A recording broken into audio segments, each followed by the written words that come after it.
बिस्मिल्लाहिर्रहमानिर्रहीम।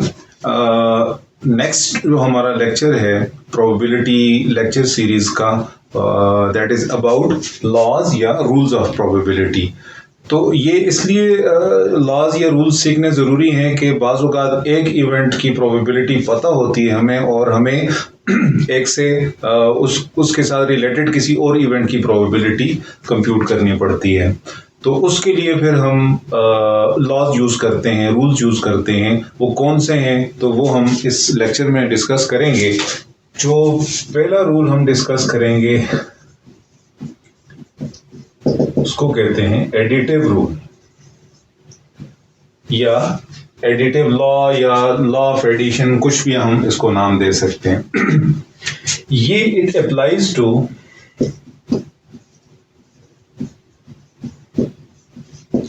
Union of events.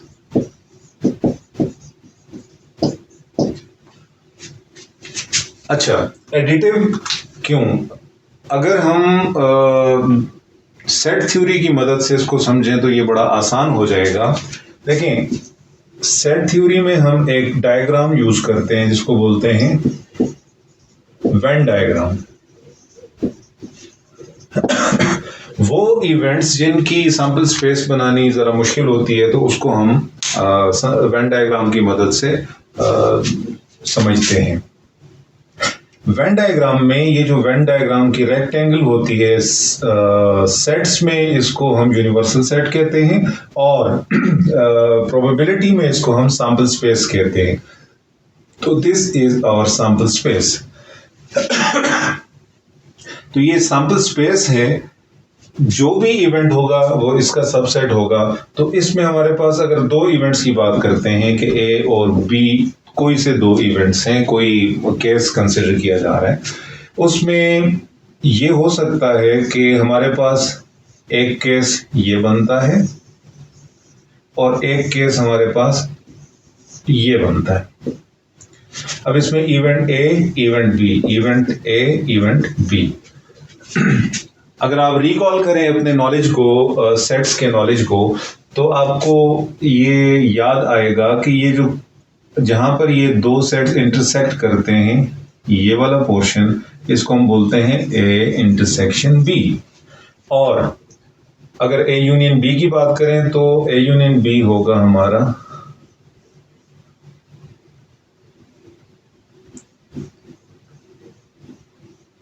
ये सारा शेडेड पोर्शन। इसमें जहां पे ये लाइंस इंटरसेक्ट कर रही हैं, ये है इंटरसेक्शन बी है। इसमें ए यूनियन बी की बात करें तो ए ये हो गया, इसमें बी शामिल कर दें तो बी ये हो गया। अब इसमें ए और बी में कॉमन नहीं है, इसका मतलब इंटरसेक्ट नहीं करते। जो सेट्स जिनका इंटरसेक्शन एम्प्टी हो उन्हें डिसजॉइंट सेट्स बोलते हैं। इवेंट्स में भी जो इवेंट्स जिनमें कॉमन कुछ नहीं होता उन्हें हम डिसजॉइंट इवेंट्स बोलते हैं। तो इस केस में ये इवेंट्स डिसजॉइंट नहीं है क्योंकि इनका कॉमन पोर्शन इंटरसेक्शन मौजूद है, और इस केस में डिसजॉइंट है, इनमें कॉमन कुछ भी नहीं है। एग्जाम्पल इसकी हम यूँ ले सकते हैं, जैसे आप डाई रोल कर रहे हैं तो डाई रोलिंग एक्सपेरिमेंट में आप एक इवेंट लेते हैं कि 6 आएगा और दूसरा लेते हैं कि इवन नंबर आएगा। तो अब 6 और इवन नंबर आ सकता है, ये 6 और ये इवन नंबर, तो कॉमन दोनों में कुछ ना कुछ है। लेकिन अगर आप कहें कि इवन आएगा और ऑड नंबर आएगा, एक इवेंट है कि इवन आएगा, दूसरा है कि ऑड आएगा, तो उसमें कॉमन कुछ भी नहीं है। ऐसे इवेंट्स जो साइमल्टेनियसली अकर ना कर सके, इनको हम अपनी टर्मिनोलॉजी में डिफाइन कर चुके हैं कि उनको बोलते हैं म्यूचुअली एक्सक्लूसिव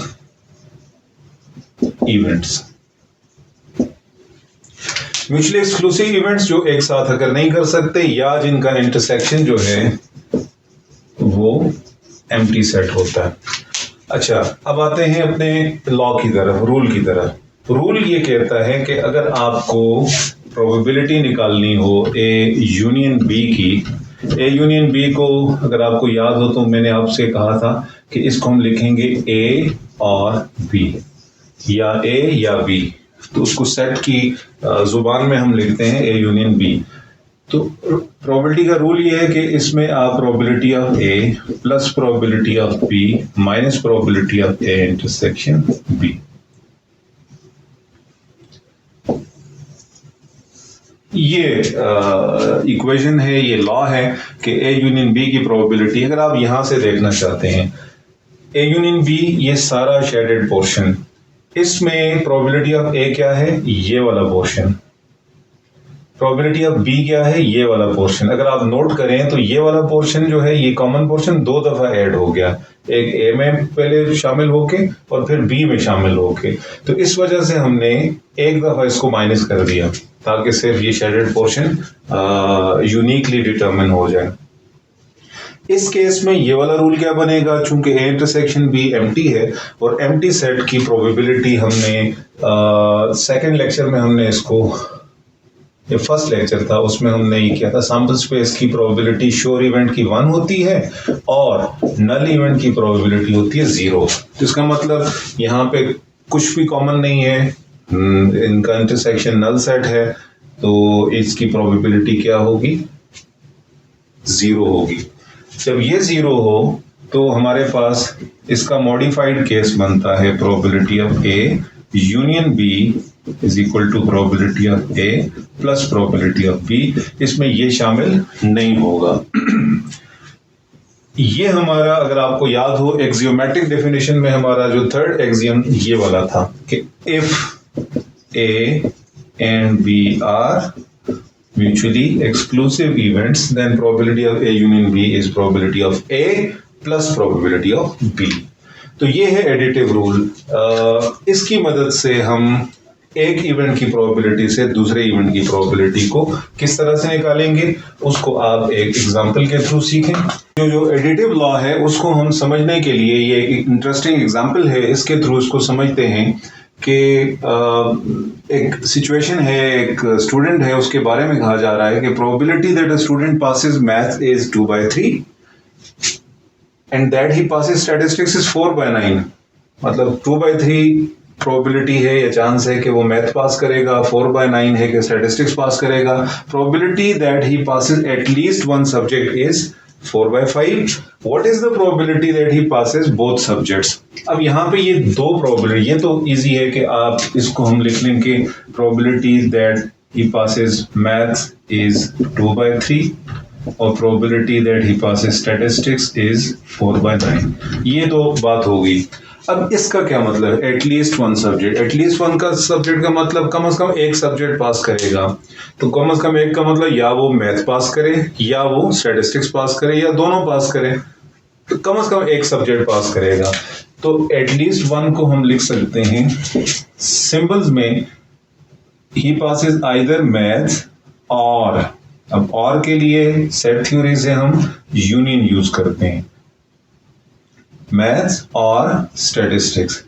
इसकी probability that he either passes math और स्टैटिस्टिक्स इज 4/5। अब वो कहते हैं बोथ सब्जेक्ट्स, बोथ का मतलब कि मैथ भी पास करेगा और एंड स्टैटिस्टिक्स भी पास करेगा।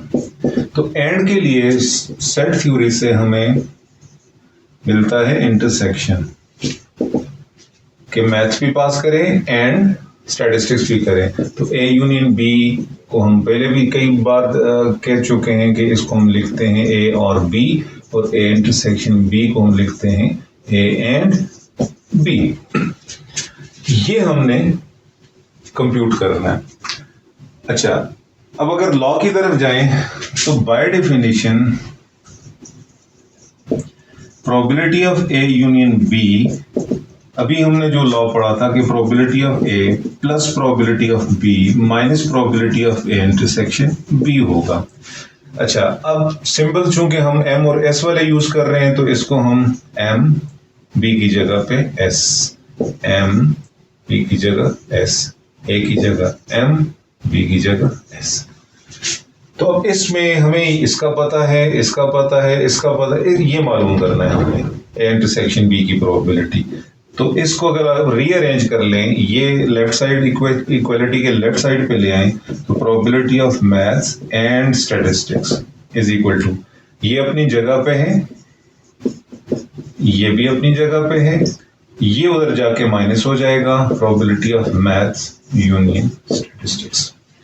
और मैथ की प्रोबेबिलिटी आ गई 2/3, स्टैटिस्टिक्स की आ गई 4/9, और ये वाली वो प्रोबेबिलिटी हम ऊपर कंप्यूट कर चुके हैं। तो इसको आप सॉल्व कर लें, एलसीएम ले लें, इसको सॉल्व कर लें तो ये प्रोबेबिलिटी आएगी 9, 3 और 5 का एलसीएम कितना आता है? 45। तो ये आ जाएगा 50 में से 36 के तो 14 आउट ऑफ 45। तो ये प्रोबेबिलिटी है कि आप वो जो स्टूडेंट है वो दोनों सब्जेक्ट पास कर लेगा। अब इसको देखेंगे, हमने ये वो एडिशन वाला जो रूल है इसमें हमने यूज किया है। कुछ प्रोबेबिलिटीज का हमें पता था और कुछ प्रोबेबिलिटी को निकालने के लिए हम एडिटिव रूल या एडिटिव लॉ हमने यूज किया है। सेकंड रूल है, उसकी तरफ चलते हैं और फिर उसको भी एक एग्जांपल से समझते हैं। Law of complements. Law of complements के लिए आपको सेट थ्योरी में दोबारा जाना पड़ेगा, अपना नॉलेज रिकॉल करना पड़ेगा, और उसमें आपको याद होगा कि आपने जब यूनिवर्सल सेट को डिफाइन किया था, लेट से हमारे पास एक यूनिवर्सल सेट है 1 2 3 4 5 और एक सेट है A 2 3। अच्छा, कॉम्प्लीमेंट की बात कर रहे हैं तो ए कॉम्प्लीमेंट का मतलब होता है नॉट ए, मतलब ए वाले ना हो बाकी सारे हों, या इसको हम u माइनस ए या u डिफरेंस ए इससे शो करते हैं। यूनिवर्सल सेट में से ए को निकाल दो तो आपका कॉम्प्लीमेंट आ जाएगा, ए कॉम्प्लीमेंट बोलते हैं उसको। इसको आप अगर वेन डायग्राम में देखें तो वेन डायग्राम में आपका सपोज ये सेट ए है, अब ए कॉम्प्लीमेंट कहां पे होगा? नॉट ए, ए को छोड़ के बाकी सारा आप शेड कर दें तो ये जो एरिया है, ये जो एलिमेंट्स हैं, ये वो हैं जो ए में नहीं है, तो कहां पे होंगे? ए कॉम्प्लीमेंट में। तो इसको दूसरी सेंस में आप यूं कह सकते हैं कि ए और ए कॉम्प्लीमेंट मिल के दोनों का यूनियन क्या आएगा? पूरा यूनिवर्सल सेट। या इसमें प्रोबेबिलिटी थ्योरी में आए तो ए और ए कॉम्प्लीमेंट का यूनियन होगा पूरी सैंपल स्पेस। अब अगर आप लॉ यूज करते हैं, एडिटिव लॉ यूज करते हैं, तो एडिटिव लॉ अभी हमने पढ़ा था कि probability of A union B होता है probability of A plus probability of B minus probability of A intersection B. अब चूंकि ए और ए कॉम्प्लीमेंट है तो ए और बी की जगह पे हम ए कॉम्प्लीमेंट यूज कर लेते हैं, ए अपनी जगह पे बी की जगह ए कॉम्प्लीमेंट, दूसरा सेट ए कॉम्प्लीमेंट। अब ए और ए कॉम्प्लीमेंट में कोई चीज कॉमन नहीं है, दोनों का इंटरसेक्शन एम्प्टी होता है। जैसे यहाँ पे अगर आप ए कॉम्प्लीमेंट निकाल दें तो यू में से ए वाले निकाल दें, बाकी बचता है 1 4 5। अब इसमें और इसमें कोई चीज कॉमन नहीं है तो इंटरसेक्शन एम्प्टी सेट है, तो एम्प्टी सेट की प्रोबेबिलिटी होती है 0। इसका मतलब आपके पास सिर्फ ये टर्म रह जाती है, probability of A union A complement. अब ए और ए कॉम्प्लीमेंट का यूनियन होता है पूरी सैंपल स्पेस। पूरी sample space probability of A plus probability of A complement होगी। इसको मैं यहां पे लिखता हूं कि probability of sample space is probability of set A and probability of set A complement, the sum of the probabilities of these two events. Sample space की probability हम बेतहाशा दफा कर चुके हैं कि श्योर इवेंट है तो इसकी प्रोबेबिलिटी होगी 1। तो ये हो गया probability of A plus probability of A complement is equal to 1। अगर हम कॉम्प्लीमेंट्री इवेंट जो है ए कॉम्प्लीमेंट उसकी प्रोबेबिलिटी निकालना चाहते हैं तो ये दूसरी तरफ 1 की साइड पे चला जाएगा और ये होगा 1 माइनस प्रोबेबिलिटी ऑफ ए। तो ये जो रूल है इसको बोलते हैं लॉ ऑफ कॉम्प्लीमेंट्स, कि अगर आपके किसी इवेंट के ना होने की प्रोबेबिलिटी कंप्यूट करना हो तो आप 1 में से उस इवेंट की प्रोबेबिलिटी निकाल दें तो आपको उसके ना होने की प्रोबेबिलिटी नॉट ए कॉम्प्लीमेंट क्या है? नॉट ए, उसकी प्रोबेबिलिटी आप इजीली निकाल सकेंगे। बाजुकात ऐसा होता है कि आप जब प्रोबेबिलिटीज निकाल रहे होते हैं, कंप्यूट कर रहे होते हैं, तो इवेंट की प्रोबेबिलिटी कंप्यूट करने से उसके ना होने की प्रोबेबिलिटी कंप्यूट करना इजी होता है। तो उस केस में फिर आप लॉ ऑफ कॉम्प्लीमेंट से इवेंट की प्रोबेबिलिटी निकाल। अल्टरनेटिवली इसको आप यूं भी लिख सकते हैं, probability of A is equal to, ये उधर जाएगा तो 1 minus probability of A complement आ जाएगा। अब जैसे आप कॉइन टॉसिंग एक्सपेरिमेंट कर रहे हैं, 2 कॉइन्स आपने टॉस किए हैं और आपकी सैंपल स्पेस बनती है head head, head tail, tail head, tail tail, ये आपकी सैंपल स्पेस बनती है। तो इसमें फर्ज करेंगे आपको कहता है कि what is the probability that at least one head occurs, at least one head. अब एटलीस्ट वन हेड में क्या है, वही दोबारा से कर लें कि 0 हेड भी आ सकते हैं, 1 भी, 2 भी आ सकते हैं। एटलीस्ट कम से कम एक का मतलब ये वाले हैं। अब यही क्वेश्चन अब 3 कॉइन्स की या 4 कॉइन्स की सैंपल स्पेस के साथ होगा तो थोड़ा ज्यादा कॉम्प्लिकेटेड होगा। अगर आप एटलीस्ट वन हेड में आते हैं तो 1 और 2 हेड्स वाले सैंपल पॉइंट्स आपको लिखने पड़ते हैं। इसका मतलब 0 को, नो हेड वाले को आप इग्नोर कर देते हैं इसमें। अगर आप probability of at least one head निकालना चाहते हैं तो उसके लिए बजाय इसके कि आप एटलीस्ट वन हेड की निकालें, आप नो हेड की प्रोबेबिलिटी निकाल लें कि कोई हेड नहीं होगा।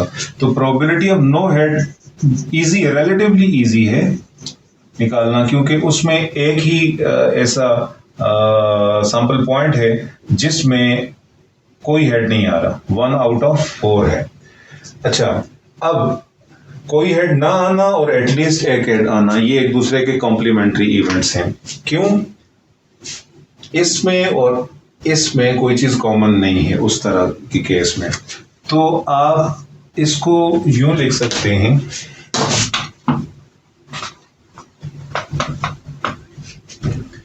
कि probability of at least one head is equal to 1 minus probability of no head. Law of complements use करें। नो हेड की प्रोबेबिलिटी कितनी आ गई? 1/4।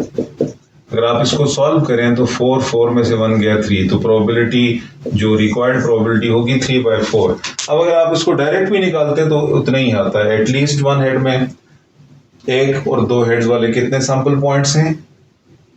1 हेड वाले ये 2 हो गए और 1 से ज्यादा 2 हेड्स वाले ये हो गए, तो 3 है, तो 3 आउट ऑफ 4 है। ये आपको इसलिए सिंपल से किया है कि आप जब कॉम्प्लेक्स एक्सपेरिमेंट्स में करेंगे तो उसमें इतने कम नहीं होंगे, 32 या 64 सैंपल पॉइंट्स हैं, तो उसमें से फिर आप नो हेड वाला एक ही होगा वो निकाल देंगे 64 में, तो 63 में एटलीस्ट वन हेड आएगा अगर आप 6 कॉइन्स टॉस कर रहे हैं। तो ये है लॉ ऑफ कॉम्प्लीमेंट्स। इसको आप यूं भी यूज कर सकते हैं, जिस तरह अभी थोड़ी देर पहले हमने एक एग्जांपल की थी सब्जेक्ट्स वाली, कि एक स्टूडेंट है, वो उसके मैथ्स पास करने की प्रोबेबिलिटी है 2/3, तो मैथ्स फेल होने की प्रोबेबिलिटी क्या होगी? तो पास होने की प्रोबेबिलिटी है 2/3, फेल होने की उसका complement, law of complement use करें तो फेल होने की प्रोबेबिलिटी को निकालना पड़ेगा 1 माइनस 2/3 से, जो आपका 1/3 आ जाएगा। तो इस तरह आप इवेंट के होने और इवेंट के ना होने की प्रोबेबिलिटी निकालनी हो, बाज़-औक़ात इवेंट की प्रोबेबिलिटी निकालना इजी है, बाज़-औक़ात उसके ना होने की प्रोबेबिलिटी निकालना इजी है, तो उसमें आप ये लॉ ऑफ कॉम्प्लीमेंट्स यूज करते हैं। होपफुली आपको ये दोनों लॉज समझ में आ गए होंगे, और म्यूचुअली एक्सक्लूसिव के लिए भी जो लॉ है, ये जो एक्सियम हमने एक्सियोमेट्रिक डेफिनेशन में पढ़ा था, वो भी आप यूज कर सकते हैं प्रोबेबिलिटी के प्रॉब्लम्स को सॉल्व करने के लिए।